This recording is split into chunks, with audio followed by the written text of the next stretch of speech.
നമസ്കാരം. ചൈനയുടെ രഹസ്യങ്ങൾ ഒളിപ്പിച്ച നിഗൂഢ ബഹിരാകാശ പേടകം നീണ്ട 268 ദിവസങ്ങൾക്ക് ശേഷം തിരിച്ചെത്തിയതായി റിപ്പോർട്ടുകൾ. 2023 December 14 Long March 2 F carrier റോക്കറ്റിൽ ചൈന വിജയകരമായി വിക്ഷേപിച്ച പുനരുപയോഗിക്കാവുന്ന പരീക്ഷണാത്മക ബഹിരാകാശ പേടകമാണ് നീണ്ട 268 ദിവസങ്ങൾക്കിപ്പുറം ഭ്രമണപഥത്തിൽ ചിലവഴിച്ച് തിരിച്ചെത്തിയത്. ഷെഡ്യൂൾ ചെയ്ത ലാൻഡിംഗ് സൈറ്റിലേക്ക് കൃത്യമായിട്ടാണ് ഇത് ലാൻഡ് ചെയ്തിറങ്ങിയത്. വടക്കു പടിഞ്ഞാറൻ ചൈനയിലെ ഗോപി മരുഭൂമിയിലെ ജിയുക്യാൻ സാറ്റലൈറ്റ് ലോഞ്ച് സെന്ററിൽ നിന്നാണ് ഇത് വിക്ഷേപിച്ചത്. പരമ്പരാഗത വിമാനത്തെ പോലെ തിരിച്ച് റൺവേയിൽ ലാൻഡ് ചെയ്യാനുള്ള ശേഷിയും SSS-HUവിനുണ്ട്. ഇത് ഓപ്പറേഷണൽ ജോലികൾക്കായിരിക്കില്ല ഉപയോഗിക്കുന്നത് എന്ന് ചിലർ അവകാശപ്പെടുന്നു. മറിച്ച് ചില പുതിയ സാങ്കേതിക വിദ്യകൾ പരീക്ഷിക്കാനാകുമെന്ന് പ്രയോജനപ്പെടുത്തുക എന്നാണ് അവരുടെ വാദം. SSS-HU ഇത് ആദ്യമായിട്ടല്ല ചൈന വിക്ഷേപിക്കുന്നത്. അതിന്റെ ആദ്യ പ്രവൃത്തി വെറും 2 ദിവസത്തേക്ക് മാത്രമായിരുന്നു. എന്നാൽ രണ്ടാമത്തെ തവണ അത് 9 മാസങ്ങൾക്ക് ശേഷമാണ് താഴ്ന്നിറങ്ങിയത്.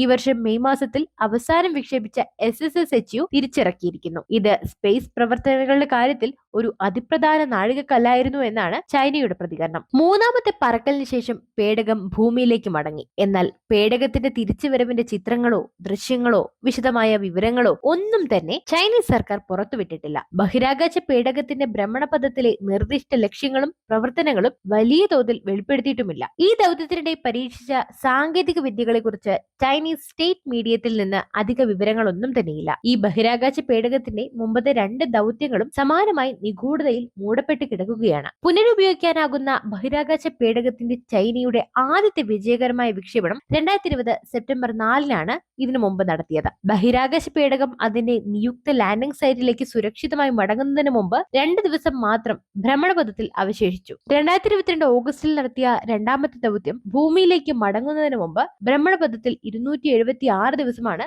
നീണ്ടുനിന്നത്. 2020കളുടെ തുടക്കത്തിൽ ഭൂമിയുടെ ഭ്രമണപഥത്തിൽ ഒരു ബഹിരാകാശ നിലയം സ്ഥാപിക്കുകയും 2030കളുടെ മധ്യത്തോടെ ചന്ദ്രനിൽ ബഹിരാകാശ യാത്രികരെ ഇറക്കുകയും ചെയ്യുന്ന ചൈനയുടെ ദീർഘകാല ലക്ഷ്യങ്ങളുമായി പുനരുപയോഗിക്കുന്ന ബഹിരാകാശ പേടകത്തിന്റെ വികസനം യോജിച്ചതായും റിപ്പോർട്ടുകളുണ്ട്. 1ഉം 2ഉം ദൗത്യങ്ങളിൽ പരീക്ഷിച്ച ലക്ഷ്യങ്ങളെക്കുറിച്ചോ സാങ്കേതിക വിദ്യകളെക്കുറിച്ചോ ഉള്ള പ്രത്യേകതകളും ഇക്കാര്യത്തിൽ അവ്യക്തമാണ്. കൂടാതെ ബഹിരാകാശ പേടകത്തിന്റെ ചിത്രങ്ങളും ഇതുവരെ ചൈന പുറത്തുവിട്ടിട്ടുമില്ല. അതിനാൽ ഇത് നിഗൂഢതയിൽ തന്നെ തുടർന്നു പോകുന്നു. വാർത്തയുടെ നിറം തേടി തനി നിറം.